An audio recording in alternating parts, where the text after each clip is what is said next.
Campsite pare. Good day guys, this is me Spot Proba. Ching.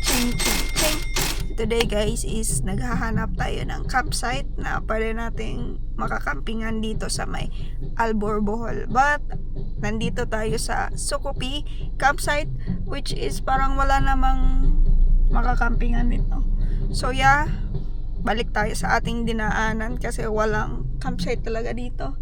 And yeah, balik tayo and doon na lang tayo sa may tinanungan ko if pwede bang mag-camp doon sa property nila sa may Dalampasigan. So yeah, balik tayo sa dinaanan natin.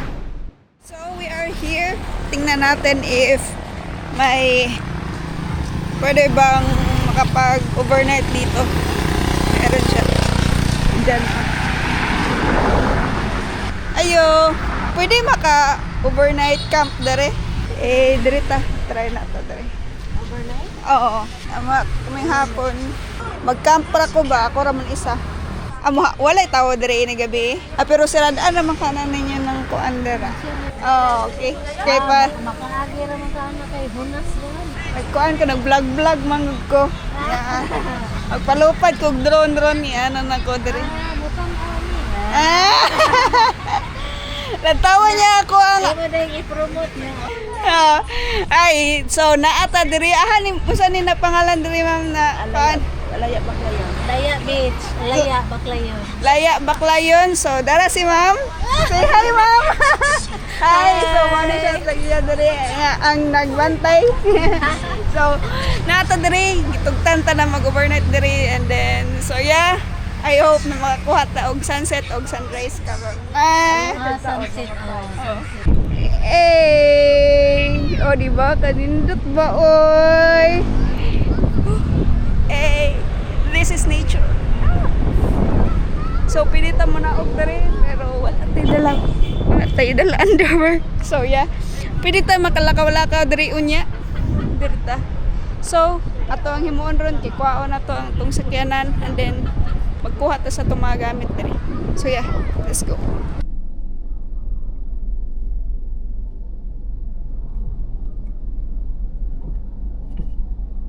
Ngayon ang ban ani. Dire makasulod. Sakto ra gid siya. Anak ka mo. So ano? Aw, kung dili maanad. Dili. Atras. Oh, kung dili magkuhan. Pero makakatras-atras na rin kayo.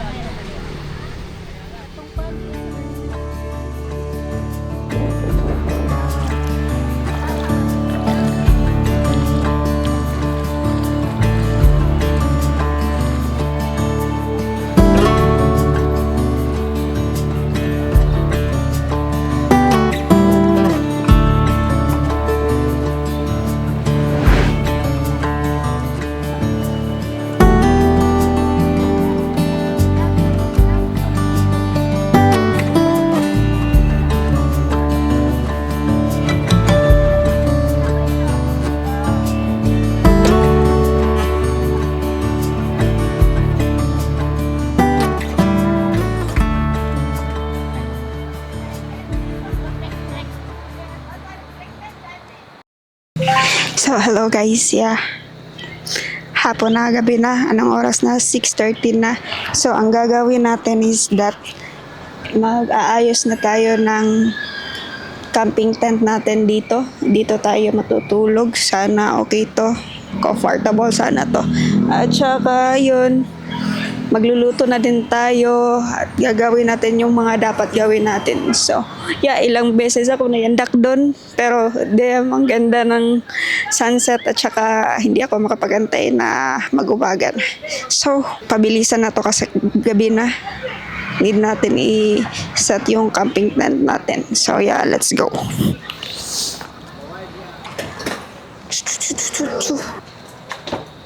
Hey. Let's go.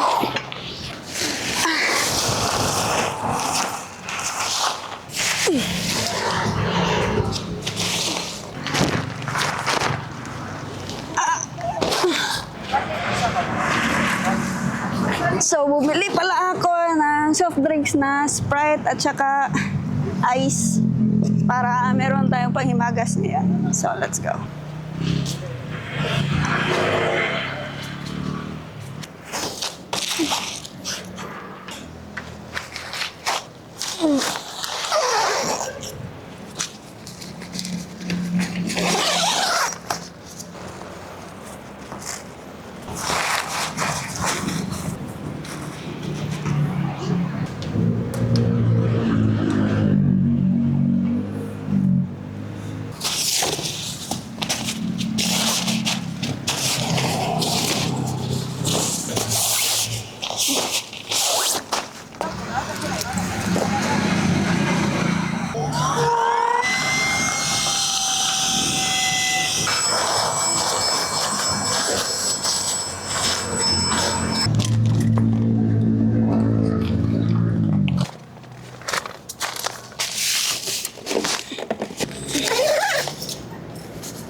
So, ayun guys, nandito na tayo. Tingnan nyo! Eh, naset na natin yung natin, yung tent natin, yung sa top na lang yung kulang ito. So, napakahirap pala pag ikaw lang mag-isa, no? So, tingnan nyo yung moon. Naka half moon lang siya. Hindi niya may mga nag-aano pa kasi yung dagat is that ano pa? Hunas ba? Hunas. Hindi tayo marunong magtagalog yan. So yeah, ang gagawin natin ngayon is that magpe-prepare na tayo ng food natin. Maglaramen tayo. Tingnan niyo.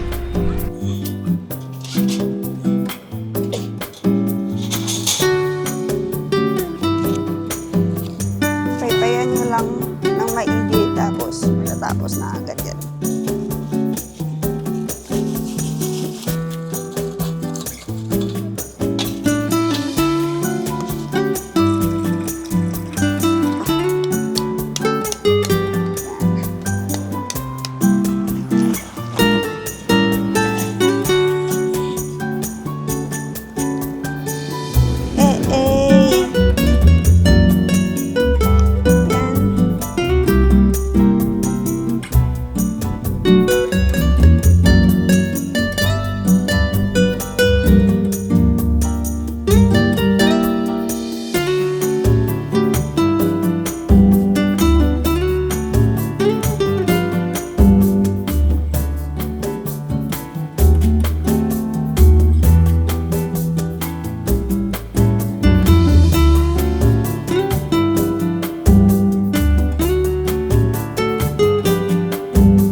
Kain tayo guys.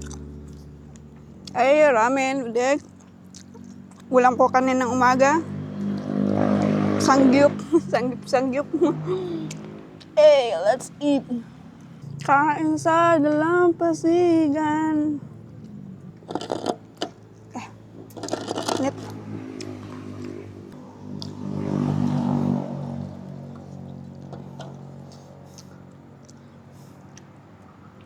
First ramen for 2 months. Sa wakas, humangin din. Kasi kanina pa hindi humahangin eh. Piling Koreana lang. Kasi naka-chopstick. Okay. Ito yung take ko sa pagka-camping, no? Ang hirap pala mag-camping. Lalong-lalo na pag wala kang camping car. Kasi, i-arrange mo pa yung tent mo. After sa tent mo, magluluto ka pa. Especially, sa nangyari sa akin, 4 na ako or 5 na ako nang umabot dito. Sobrang hirap kasi nag-drone pa ako, mga isang oras din yon. Tapos, nag-catching sunset pa ako. Tapos, ngayon, nag-ano ko ng tent ko, nag-arrange. Tapos, nagluto ako kasi ginutom na ako. Wala na. Ewan ko kung paano ko to i-edit tong video na to. Well, tingnan na lang natin. Maybe raw video to or on like sitting talk na naman. Sarap ng Coke, ng Sprite. So, ayun. Busog na ako.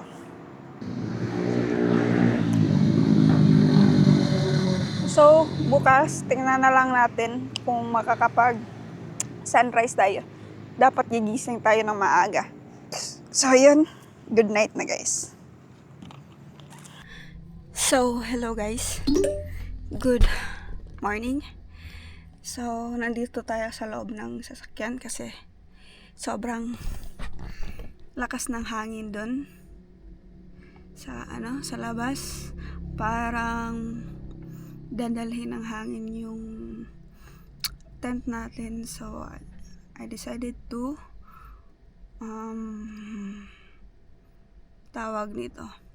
I decided to retreat and nandito tayo sa sakyan and we cannot go out kasi sarado yung alam mo na yung gate. So, dito tayo muna sa loob ng sasakyan and gonna try to sleep here and yeah, take a rest.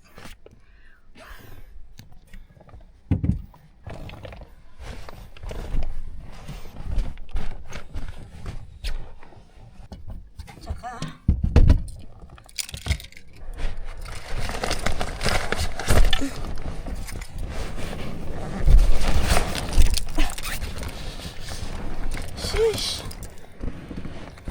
Ayan. Malamig na. So yeah guys, ang gagawin ko is that matutulog na ako kasi gusto ko na talagang matulog. And good night and see you tomorrow. Sana hindi umulan and may sunrise tayo. Bye.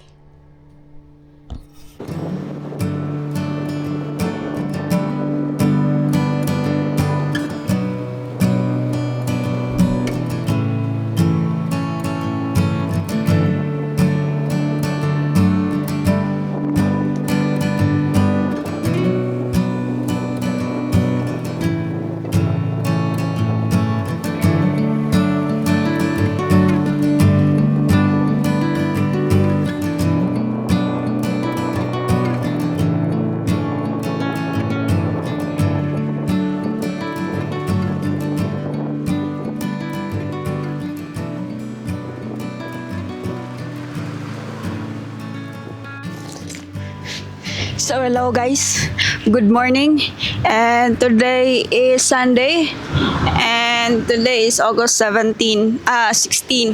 So yeah, grabe, sobrang hangin ngayon, so hindi natin mapapalipad yung drone natin. So ayokong isugal siya kasi sobrang windy na nga kahapon, mas windy pa ngayong umaga. So kagabi ang nangyari talaga, let me explain it real quick kasi as you can see, walang tent dito sa labas. Kasi around 12 midnight, nagising ako and sobrang hangin, lakas ng hangin. So ako is that, since yung ropes, yung mga, hindi yun siya paracord, at saka yung mga pinang-uugsok ko sa lupa is that hindi ganon ka matibay. Grabe, sobrang hangin talaga, like ang lakas kagabi. And akala ko uulan. So, I decided to evacuate kasi may mga gamit ako, especially yung power station ko. Kasi nga, may electric fan tayo.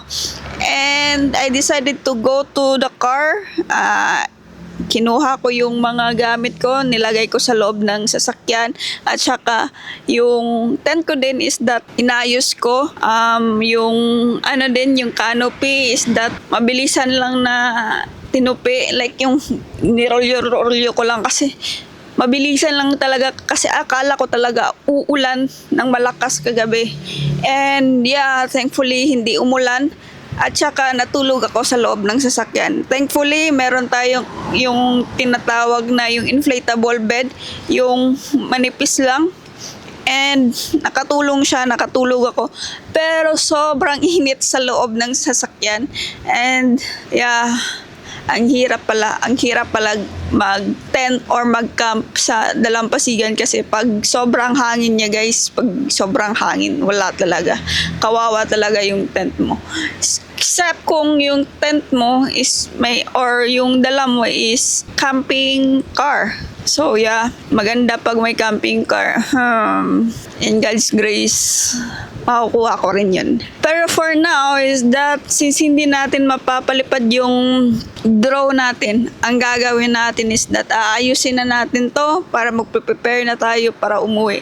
Kasi wala na tayong gagawin dito and wala din akong pagkain dito aside sa dinala ko is yung Energen at saka itlog. And sobrang hangin, ayokong magluto pag sobrang hangin kasi yung init papunta sa'yo.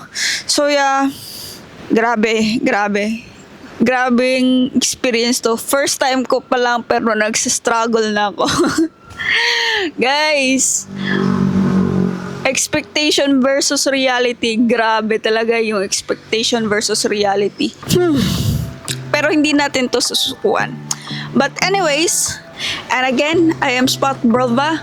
Please don't forget to like, share, subscribe, and follow me on my social media accounts, especially dito sa YouTube channel. And Spot Brova everywhere. And without further ado, see you on the next video. Bye-bye. Take care, guys.